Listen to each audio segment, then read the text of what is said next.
Алдымен көзге түртсе көргісіз қараңғылық пен мылқау тыныштық болды. Содан кейін бір тылсым күрсініс естілді. Бұл Тәңірінің тынысы еді. Сұрғылт түнектің арасынан ғажайып бейнелер көріне бастады. Кенет Тәңірінің тұңғиығынан 3 дене бөлініп шықты. Бұлар алғашқы адам, жылқы және қасқыр еді. 3 жұлдыз. Бұл белгінің астында туғандар киелі күшке ие болды. Олар Тәңірден, оттан жаралғандар.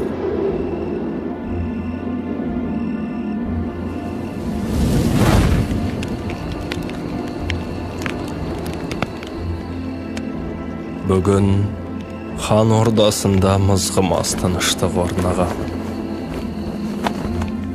Қайралған суық қарудың, кісінеген аттың даусы естілмейді. Мылқау тыныштық. Бұл түн, қаралы түн. Сардарлар үнсіз, сарбаздар үнсіз. 300-дің айбынды ханы Абылайда үнсіз. Бүгін ханның сенімді серігі мәңгілікке көз жұмды. Бұл кәрі тұлпар көк балақ еді.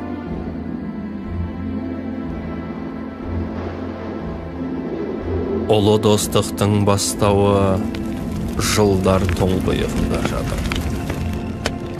Ендеше артқа оралай.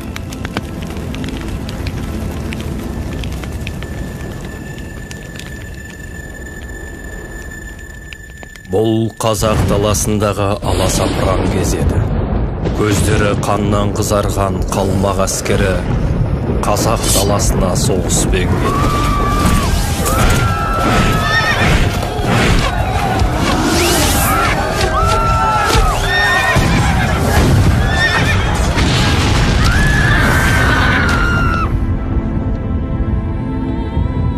Адамдықтан безген жалмауыздар гүлге толы даланы күлге орады. Берекесі мол елдің керекесін қиратып шаңырағын шайқалтты. Соңғы үміттің оты өшкен кезде шыр еткен нәрестенің даусы естілді. Бұл азаттық пен бостандықтың даусы еді. Өмірге Тәңір отынан жаралған батыр келді. Батыр туса сенімді серігі болар, тұлпарда қоса туады. Осынау аңыраған заманда Тәңірдің отынан жаралған тағы бір жұлдыз өмірге келді. Бұл жабайы тарпаңнан туған көк балақ еді.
Сағым жылдар өтіп жатты.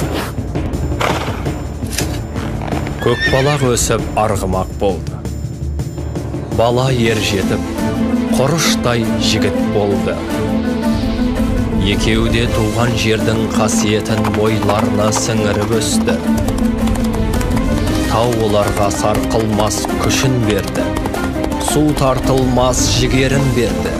Жел тоқталмас ұшқырлығын берді. Екеуі де ел қорғауға дайын болды.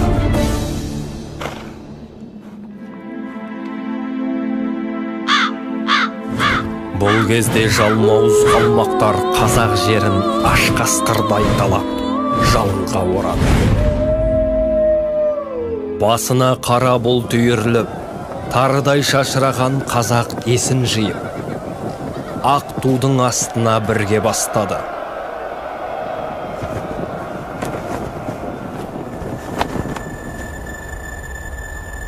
Ел тағдырын шешетін ақтық шайқас болар күнді жетті.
Бұл ұлы халықтың ұлы жеңісі еді.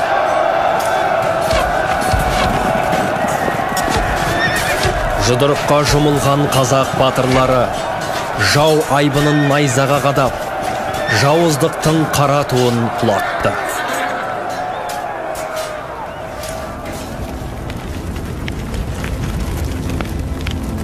Адал достықтың басы осылай басталған еді.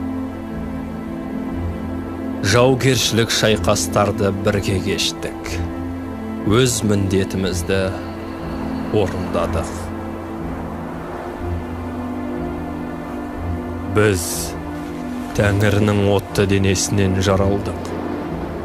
Соңғы сәтіміз келгенде сол шыққан нәсіліміз отқа қайта ораламыз. Қайнап жатқан от теңізге жанарыңды тік. Оның сыбырына құлақ түр. Бұл Тәңірінің күбірімен тынысы.